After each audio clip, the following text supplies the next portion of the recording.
सभापति महोदय, वित्त मंत्री महोदय ने जो बजट सदन के सामने प्रस्तुत किया है वह बहुत ही बुद्धिमानी के साथ तैयार किया हुआ बजट है। उन्होंने कोशिश यह की है कि अमीर और गरीब कोई भी कर से बच ना पाए, लेकिन उन्होंने उद्योगपतियों को थोड़ी सी छूट भी दी है। जो बड़े बड़े पूंजीपति लोग हैं उनको कर से कुछ मुक्त किया है, कुछ सुविधाएं दी हैं। मैं नहीं समझ पाया हूँ कि ऐसा उन्होंने क्यों किया है। वह जो चाहेंगे उसको करेंगे, लेकिन मैं भी जो सोचता हूँ उसको आपके सामने रखना चाहता हूँ। इस विषय पर 3-4 दिन से चर्चा हो रही है। मैंने उसको सुना है। इस या उस पक्ष के किसी भी माननीय सदस्य ने यह निवेदन नहीं किया है कि खाद और पंपिंग सेट के ऊपर जो कर लगाया गया है वह उचित है। सभी ने यह कहा है कि उसको माफ़ कर दिया जाना चाहिए। जब सारे सदन के लोग, सभी प्रतिनिधि एक आवाज़ से कहते हैं कि खाद और पंपिंग सेट के ऊपर कर न लगाया जाए, तो मैं समझता हूँ कि उनको इस बात को मान लेना चाहिए।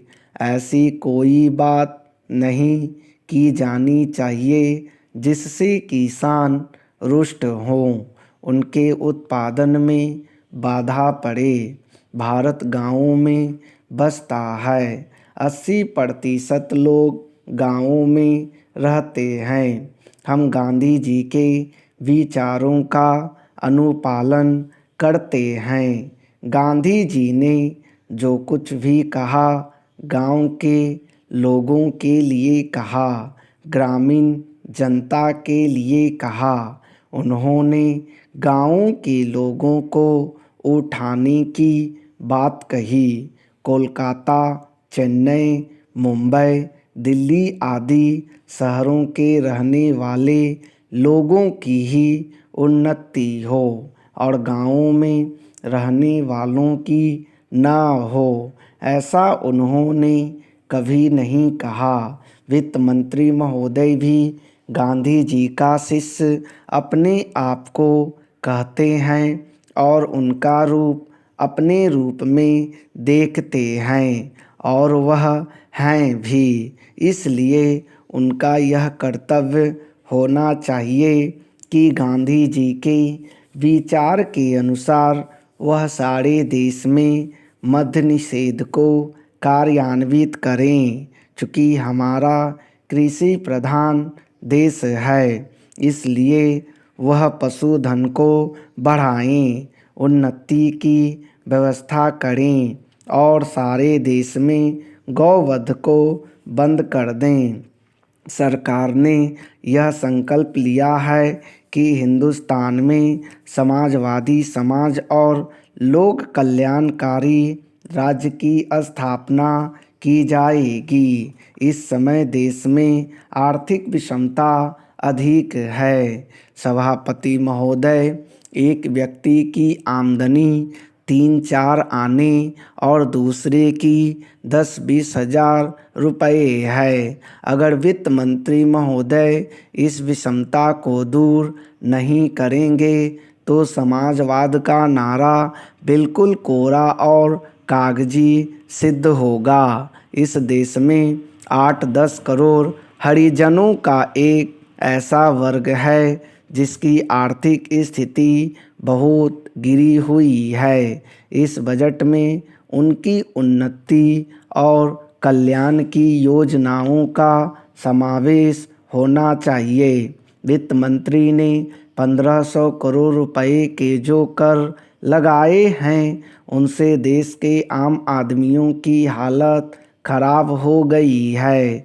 मुझे इस बात की बड़ी प्रसन्नता है कि योजना के अंतर्गत देश में विकास कार्य हो रहा है और अब हम इस दिशा में जो कुछ कर पाए हैं वह प्रशंसनीय है। लेकिन मुझे दुख के साथ कहना पड़ रहा है कि जहां कृषि के क्षेत्र में उत्पादन बढ़ रहा है, उद्योग के क्षेत्र में उत्पादन बढ़ रहा है, देश की संपत्ति बढ़ रही है, हर आदमी की औसत आय भी बढ़ रही है, फिर भी हमारे यहाँ की पुरानी गरीबी बिल्कुल नहीं हटी है। मैं समझता हूँ कि यह इस सदन के लिए और सरकार के लिए विचार करने का विषय है कि क्या कारण है कि जब हम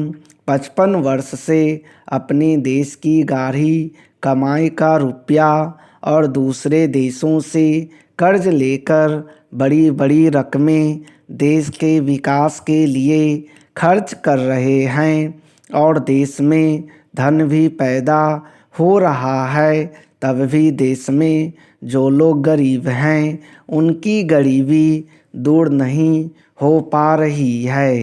क्या यह आश्चर्य की बात नहीं है? मैं समझता हूँ कि इस पर विचार किया जाए।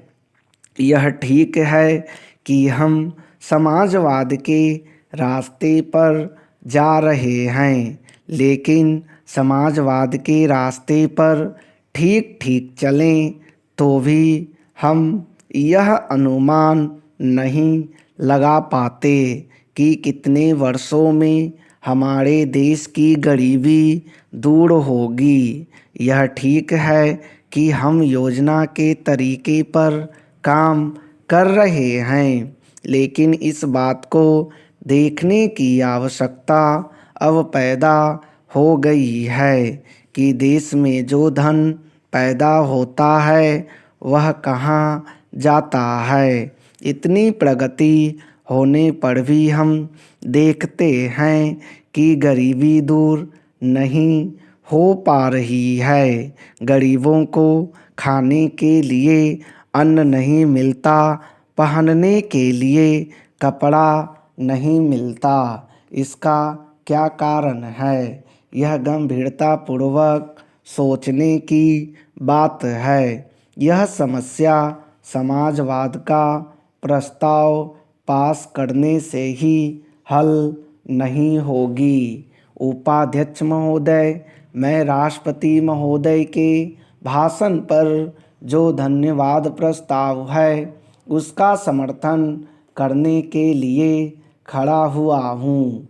मुझे इस बात की खुशी है कि हमारी सरकार ने समाजवाद का केवल नारा ही नहीं लगाया है, बल्कि समाजवाद को मूर्त रूप देने के लिए कदम भी उठाने प्रारंभ कर दिए हैं। सबसे बड़ी बात तो यह है कि गरीबी हटाओ, गरीबी मिटाओ यह केवल आंदोलन ही नहीं रहा, बल्कि इसको कार्य रूप में परिणत करना भी आरंभ कर दिया गया है। इसके लिए मैं अपने प्रधानमंत्री को जितना भी धन्यवाद दूं वह थोड़ा ही है। मुझे आपसे यह भी कहने का साहस हो रहा है कि सरकार ने इस समय हमारे पहाड़ी क्षेत्रों को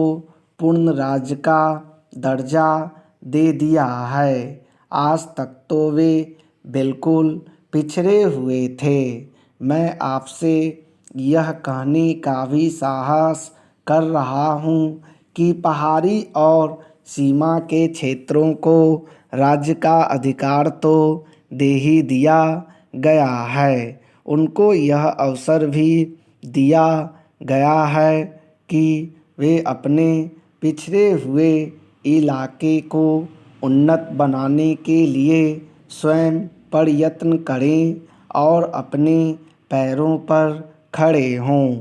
लेकिन मुझे बड़े दुख के साथ आपके सामने यह कहना पड़ रहा है।